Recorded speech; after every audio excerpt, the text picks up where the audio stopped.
Hola chicos, vamos a ver la clase de resincronizadores CDI, ¿sí? La clase está dividida en dos partes, una primera parte de resincronización y una segunda parte de cardiodesfibriladores. Cuando hablamos de resincronizadores, vamos a encontrarnos con que el 14 al 47% de los pacientes con insuficiencia cardíaca avanzada tienen bloqueo de rama izquierda y un QRS mayor a 120 milisegundos de duración, ¿sí? Y pacientes que tienen un QRS más largo que esto, quiere decir particularmente mayor de 150 milisegundos, presentan además asincronías auriculoventriculares, intraventriculares e interventriculares, ¿sí? Los pacientes que están entre estos dos valores, entre 120 y 150 milisegundos, pueden tener grados variables de asincronía, ¿sí? Y la asincronía eléctrica lleva a una asincronía mecánica que se asocia con grados de insuficiencia cardíaca más avanzados, peor fracción de eyección, más insuficiencia mitral y más hospitalización y muertes en estos pacientes, ¿sí?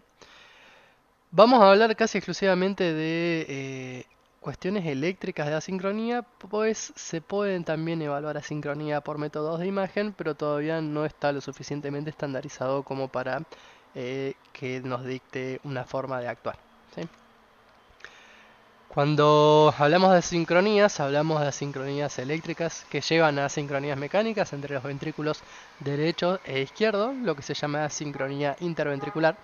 El ventrículo derecho abomba el septo hacia el ventrículo izquierdo precozmente y va a limitar su llenado. Hay una asincronía auriculoventricular que conlleva una patada auricular ineficiente iniciada a destiempo que llena de forma incompleta el ventrículo izquierdo, ¿sí? Y hay asincronías intraventriculares izquierdas, eso quiere decir entre dos o más segmentos del ventrículo izquierdo, lo que lleva a un incremento de la severidad de la insuficiencia mitral por disincronía de los músculos papilares, ¿sí? Esto quiere decir que los músculos papilares están funcionando a destiempo y pueden permitir el reflujo por un cierre incompleto de la válvula mitral. El septum se va a contraer primero y luego la pared posterolateral del ventrículo izquierdo se va a estirar pasivamente y la contracción de los últimos segmentos ya se va a hacer contra una válvula aórtica cerrada, por lo cual no va a ser efectivo, ¿sí? Todos estos mecanismos combinados entre sí van a llevar a un deterioro final de la fe, ¿sí? Entonces va a ser un esquema muy simple de qué se activa primero en un ventrículo, ¿sí? Los puntos 1 y 2 son los primeros sitios en que se activan el ventrículo derecho, ¿sí? El ventrículo derecho va a empezar su despolarización de derecha hacia izquierda, ¿sí? Siguiendo el caminito de número 1, número 2. Luego recién va a venir la contracción de los músculos papilares que están señalados o esquematizados en realidad con el número 3. Y luego se va a activar la pared lateral o posterolateral del ventrículo izquierdo, lo que está señalado con el número 4, ¿sí? Todos estos mecanismos asincrónicos van a llevar a una contracción ineficaz.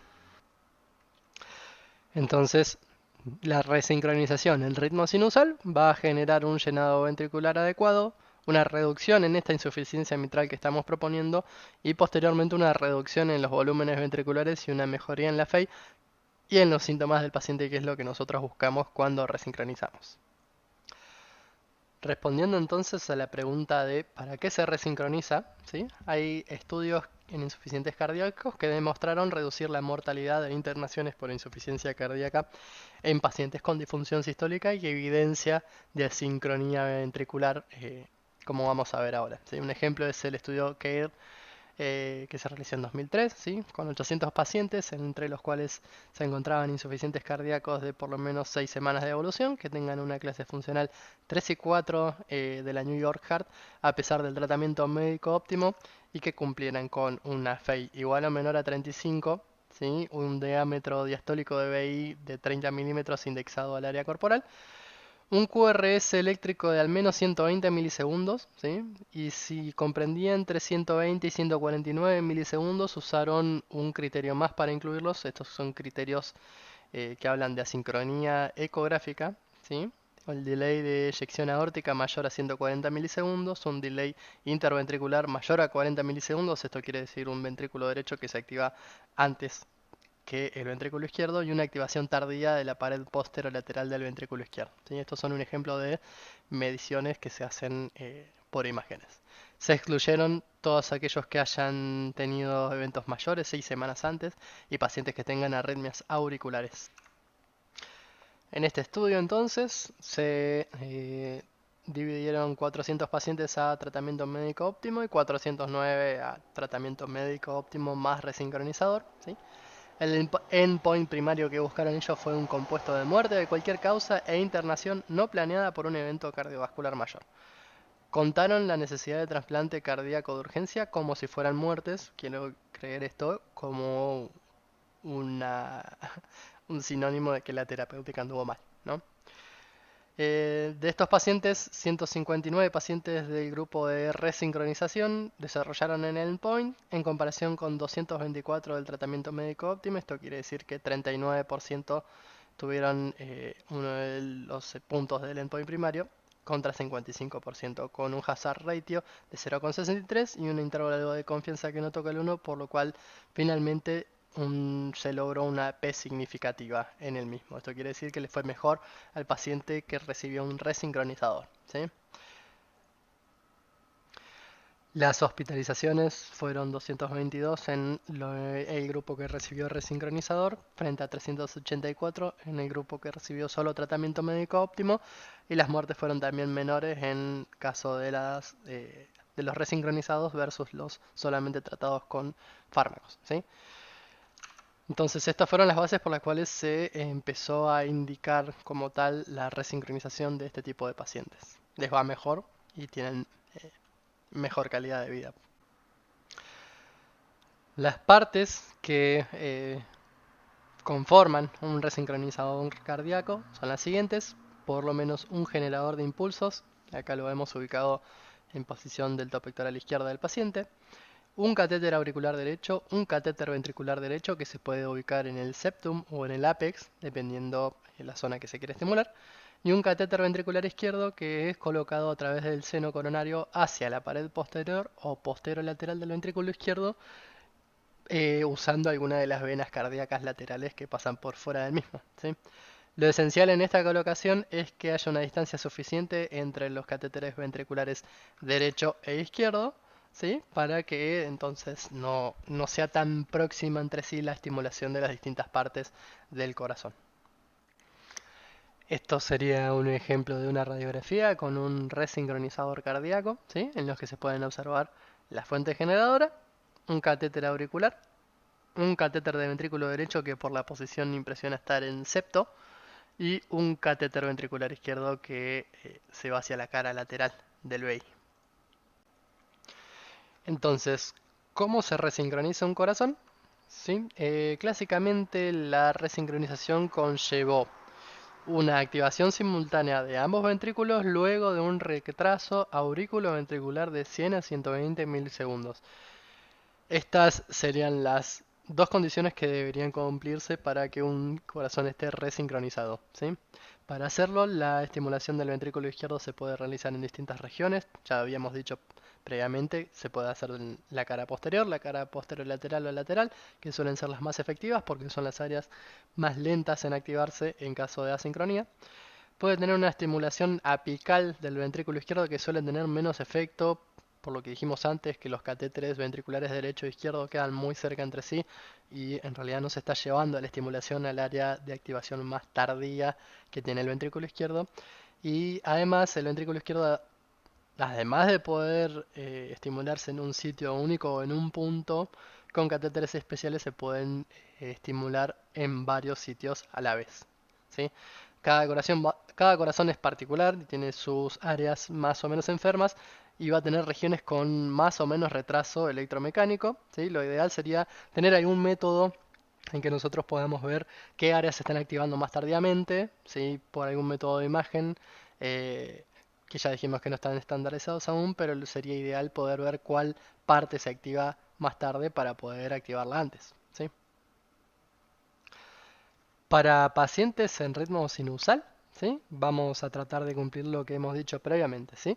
Una sincronización e intervalos aurículos ventriculares que vamos a programar para que tengan una duración determinada.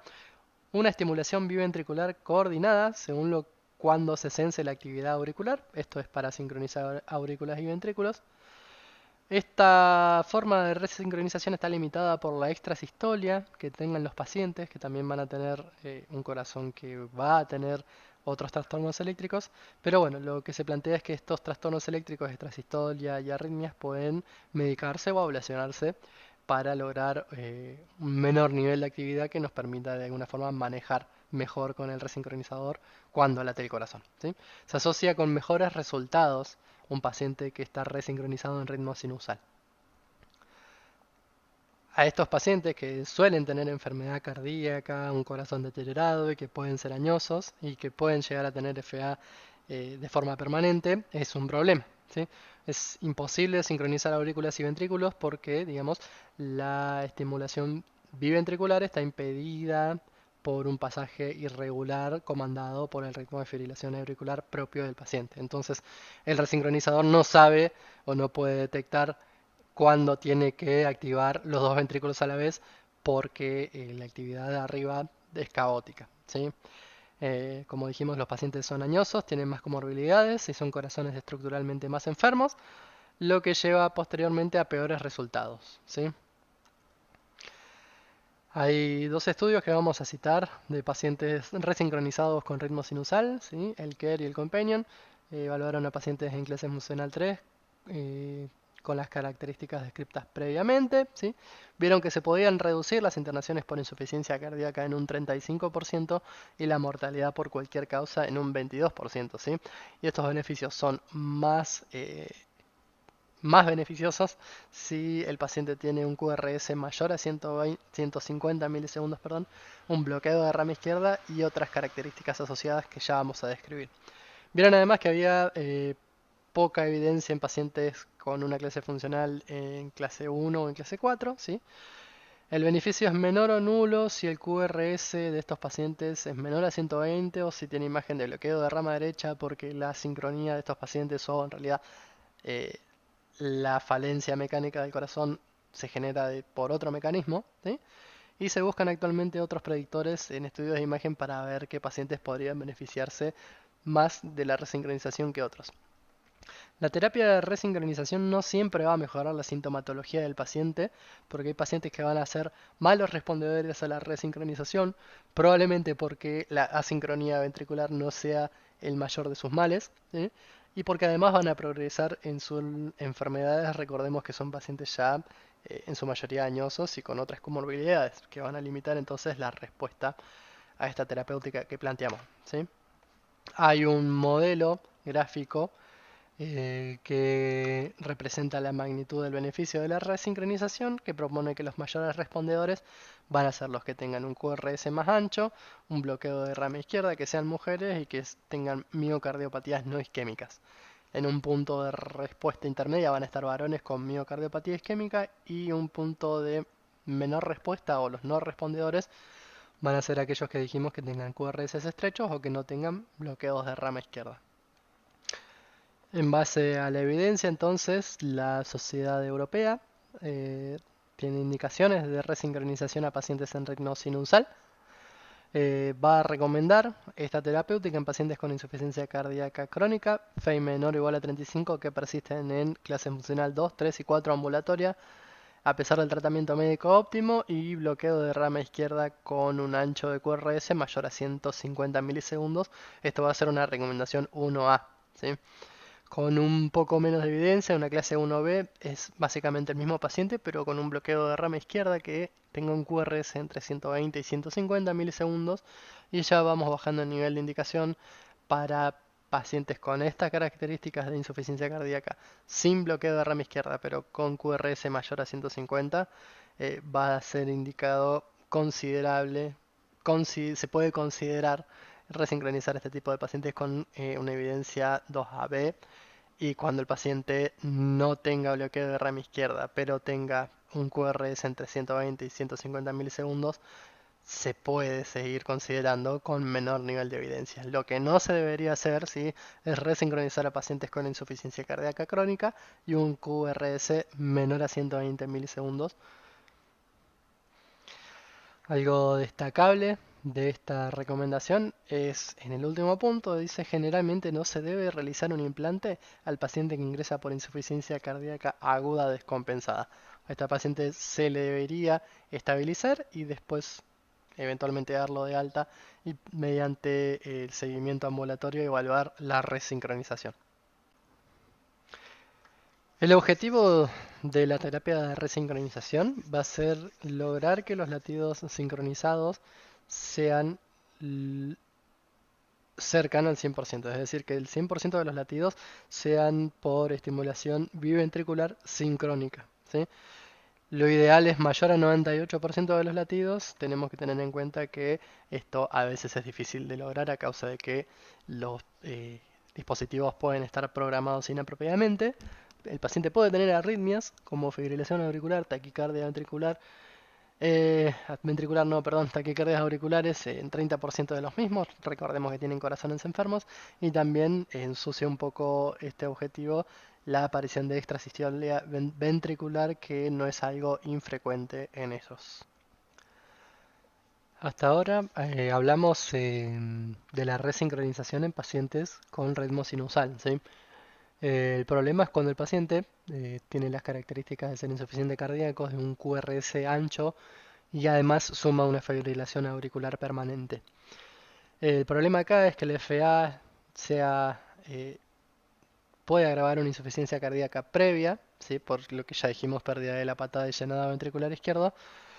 El corazón enfermo puede desarrollar posteriormente una FA que no presentaba antes, y lo que vimos en la evidencia es que no es claro en qué mejora más la función de un corazón, si lograr la sincronización auriculoventricular o la sincronización intra o interventricular, ¿sí?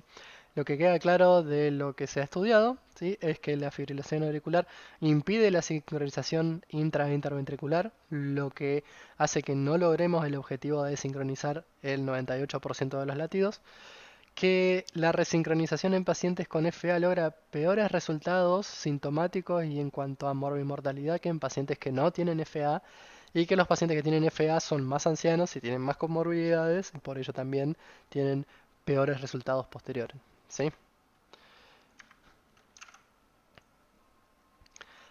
En cuanto a este subgrupo de pacientes, sí, hay estudios como el FA-MOSTIC y el APAF. Es básicamente lo que estudiaron es cómo se comportaban las personas con FA y a las que se le aplicaba la resincronización, ¿sí?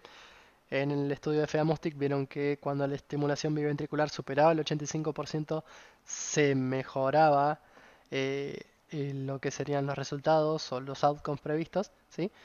Y que de alguna forma la resincronización más ablación del nodo AB en pacientes que tienen FA, insuficiencia cardíaca y asincronía eléctrica pueden mejorar todavía más el resultado de esta terapia, ¿sí? Entonces, ambos postulan que la mejoría,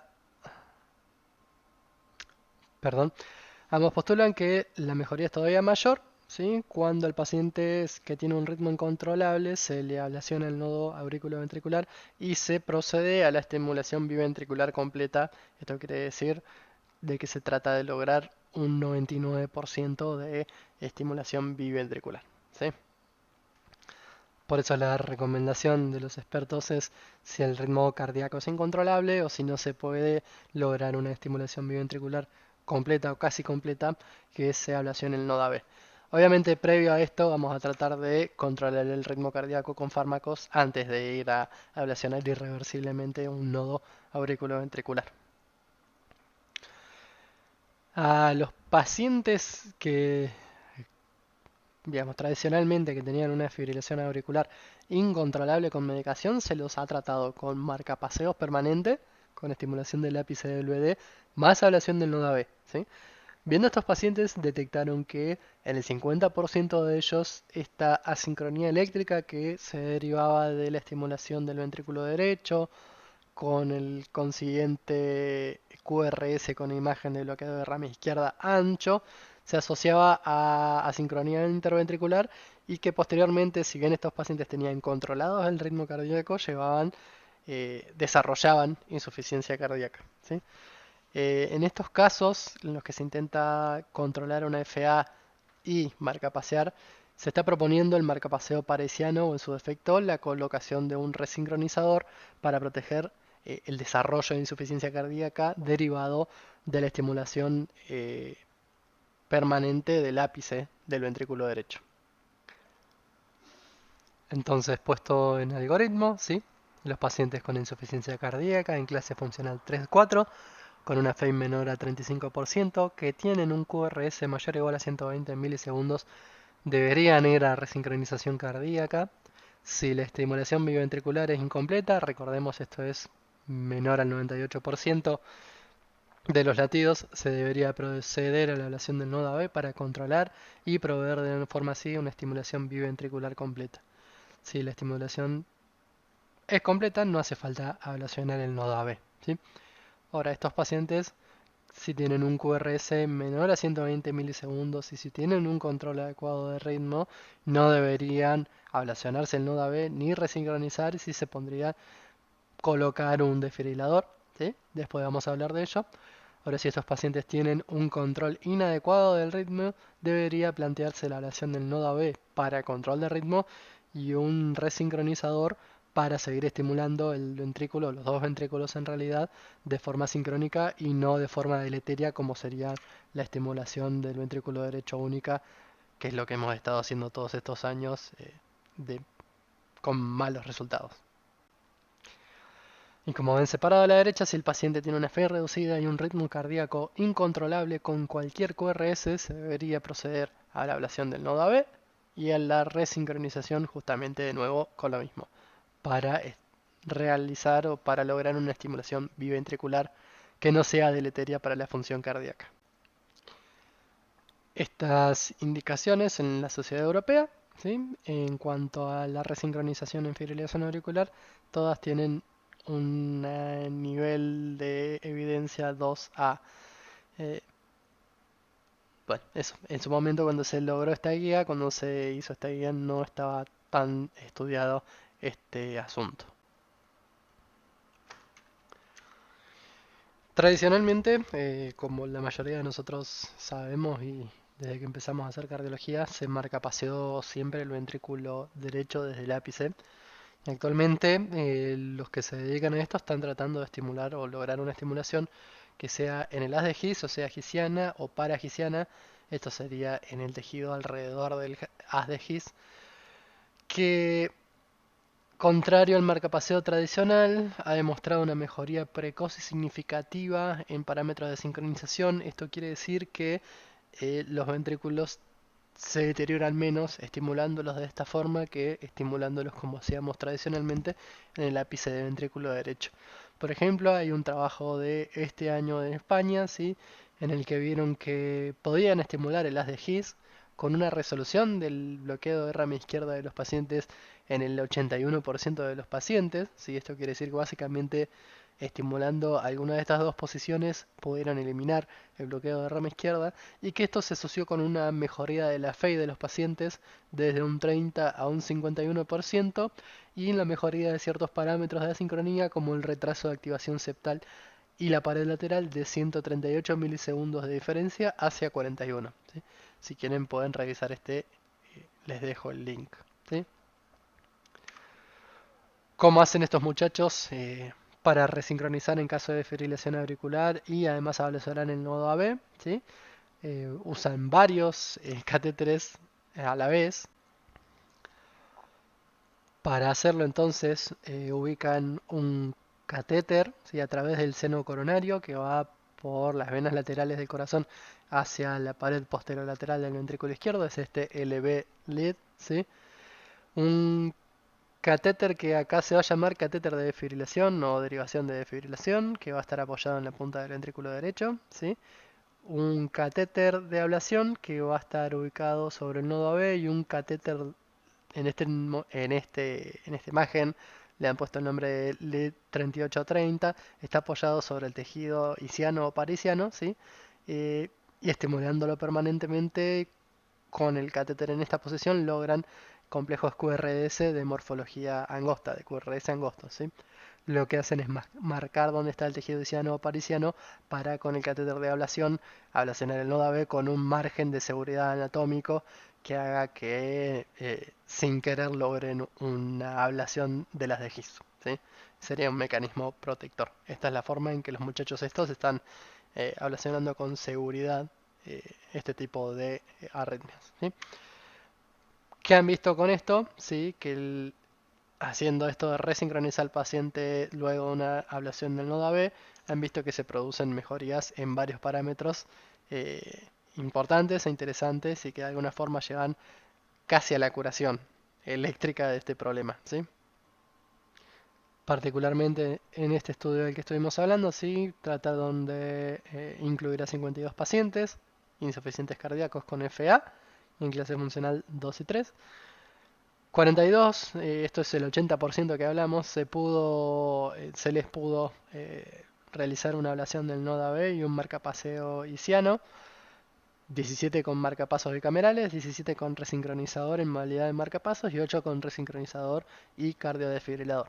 Lo que vieron estos muchachos es que con esta técnica pudieron precozmente, dentro del año de seguimiento, reducir los diámetros ventriculares, como podemos ver, y además, de alguna forma, mejorar la fracción de eyección del VI desde una línea de base cercana al 30 hasta cerca del 50% de FEI.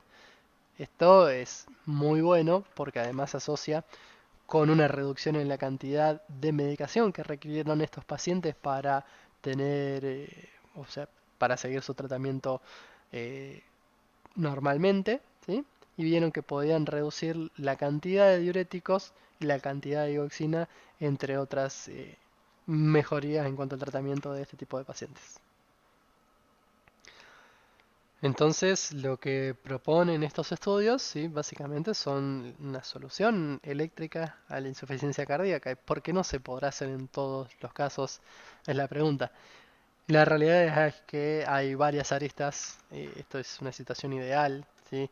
El implante del marcapasos en sitios de estimulación isiano o parisiano en nuestro país todavía es dificultoso. Primero, es una técnica muy difícil, en realidad bastante compleja técnicamente y que lleva una curva de aprendizaje bastante larga, ¿sí? Por lo cual nuestros electrofisiólogos todavía están formándose, ¿sí? Tenemos una limitante, como dice el tercer punto, que para realizar el implante parisiano, las compañías que hacen este material fabrican elementos específicos para ese implante, ¿sí? Estas vainas de colocación de implante parisiano son más caras, lo que a nosotros en nuestra realidad nos limita un poco, ¿sí? Los umbrales, esto quiere decir los voltajes que necesita el marcapasos para activar las de His, suelen ser más altos inicialmente en los implantadores que todavía no se han formado del todo.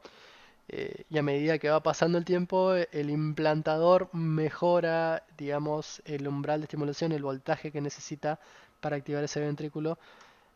Pero esto requiere mucho entrenamiento, ¿sí? Más todavía si tenemos en cuenta que no tiene el aparato especial para realizar este tipo de implante, ¿sí? En nuestro medio, ¿sí? Por eso entonces es una alternativa razonable la colocación de resincronizador en estos casos de FA y necesidad de resincronización, hasta que el desarrollo de esta tecnología de estimulación parisiana esté lo suficientemente avanzado como para abandonar el marcapaseo apexiano, ¿sí? Recordemos entonces que vamos a evitar estimular el ápex del BD con el marcapasos para evitar la degeneración en insuficiencia cardíaca por asincronía.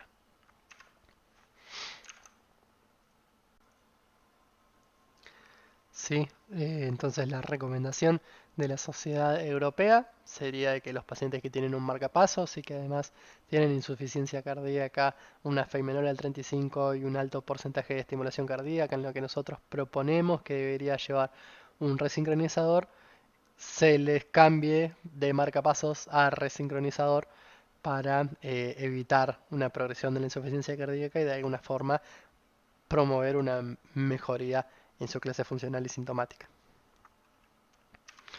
Bueno, vamos a pasar a los cardiodesfibriladores implantables, que es la segunda mitad de esta clase.